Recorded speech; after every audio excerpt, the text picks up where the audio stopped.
Saya hanya mengatakan yang saya rasa, saya ini segar. Emang betul yang saya rasa, saya segar. Bahkan di sini saya berdoa mudah-mudahan tetap sehat walafiat. Nilai bohongnya di mana? Ini dalam konteks tadi kan saya belum dapat PCR. Kalau saya sudah dapat PCR, saya dikatakan Habib COVID. Saya katakan saya sehat, saya bohong. Harus dituntut, harus dipenjara saya. Saya rela, saya ridho. Tapi ini persoalannya hasil PCR-nya itu baru di PCR tanggal 27, 28 belum ada hasil karena ada tekanan-tekanan di luar. Ada wawancara Anda di TV, ada media-media hoak yang mengatakan saya mati, saya mampus, saya sekarat dengan segala macam. Istri saya juga khawatir, was-was. Istri saya punya darah yang tadi 150 naik jadi 400. Ini kan bahaya. Saya putuskan, wah kalau gitu saya pulang. Dan saya juga pulangi, saya juga permintaan saya. Karena memang kita udah rasa segar sekali, alhamdulillah. Hasil pemeriksaan semua baik. Tidak sopan saat sidang jadi alasan jaksa perberat tuntutan Habib Rizik.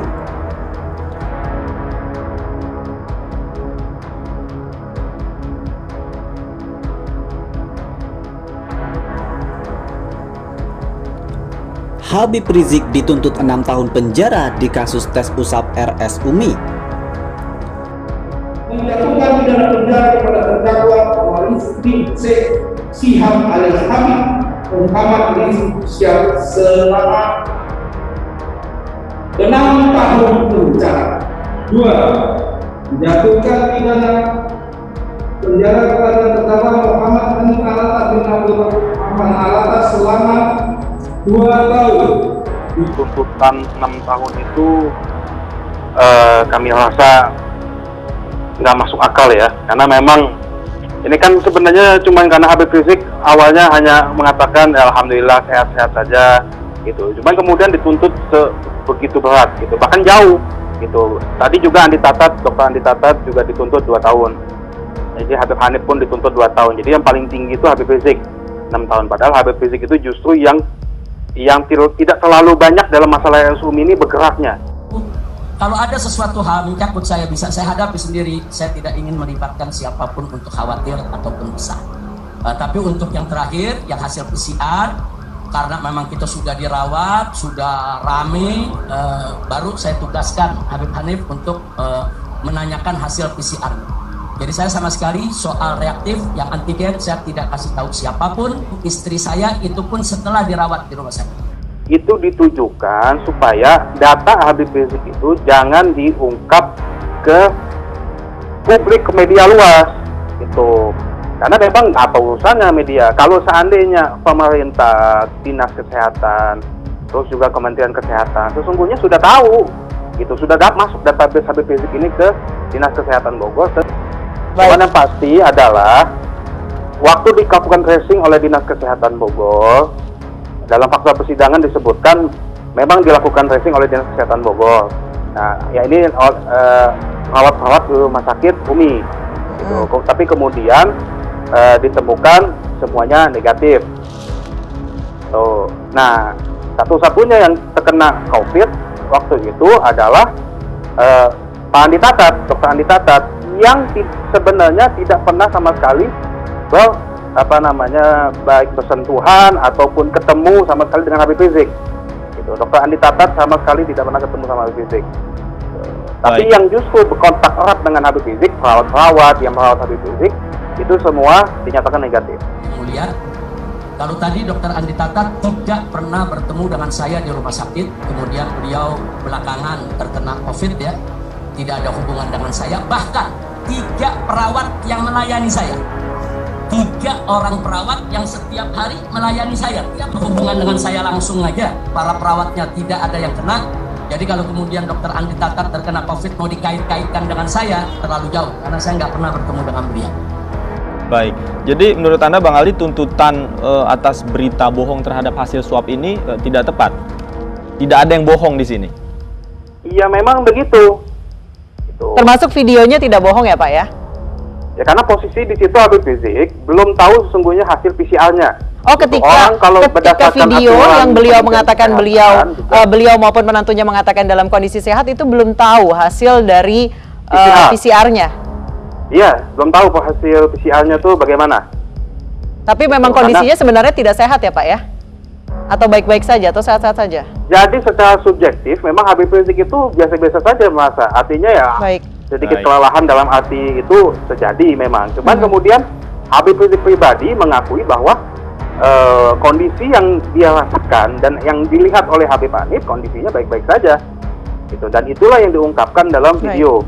Jadi memang memahami pas konstruksi dakwaan itu bukan hanya sekedar masalah hukumannya saja. Tapi bagaimana kemudian unsur-unsur itu bisa kemudian kita pahami juga gitu. Jadi bukan hanya sekedar Habib Rizik membuat satu berita dan kemudian ancaman hukumannya 10 tahun. Enggak.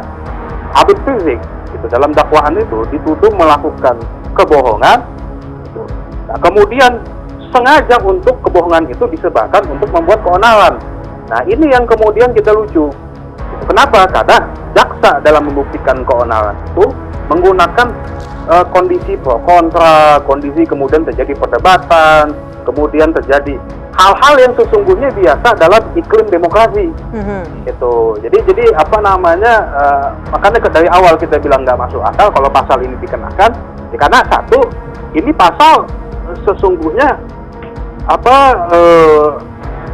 tidak sudah banyak ahli-ahli yang berdiskusi, bahkan termasuk ahli yang dihadirkan oleh jaksa, Dr. Trubus mengatakan sesungguhnya ini udah nggak relevan kalau seandainya dipaksakan bahkan sampai ancaman hukumannya 10 tahun.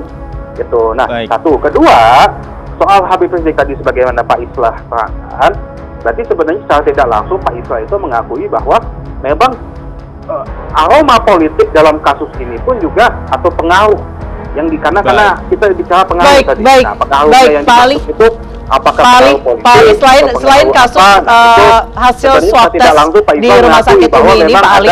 Permasalahan politik. Pak Ali.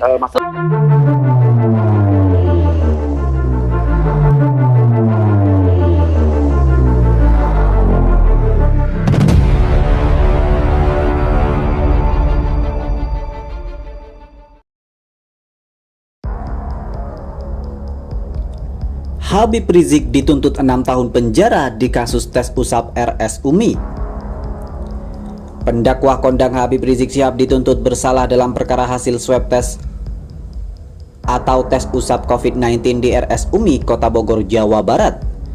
Dalam perkara ini, tim jaksa penuntut umum menilai bahwa Habib Rizik bersalah dan turut serta melakukan perbuatan dengan menyiarkan berita bohong sebagaimana diatur dalam pasal 14 ayat 1 Undang-Undang 1 1946 tentang peraturan hukum pidana Jungto pasal 55 ayat 1 ke 1 KUHP.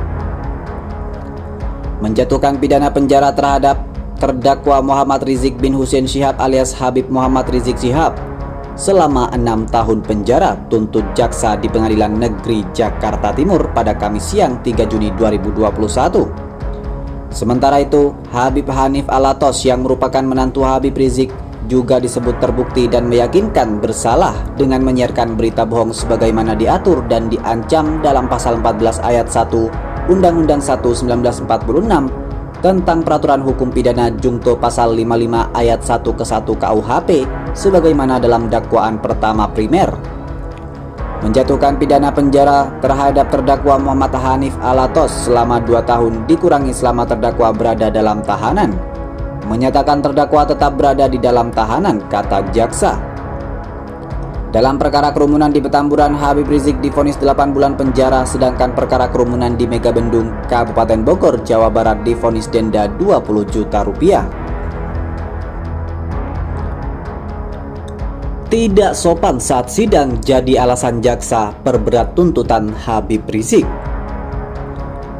Pendakwa kondang Habib Rizik Syihab dianggap tidak menjaga sopan santun selama persidangan kasus perkara hasil swab tes COVID-19 di RS Umi, Kota Bogor, Jawa Barat.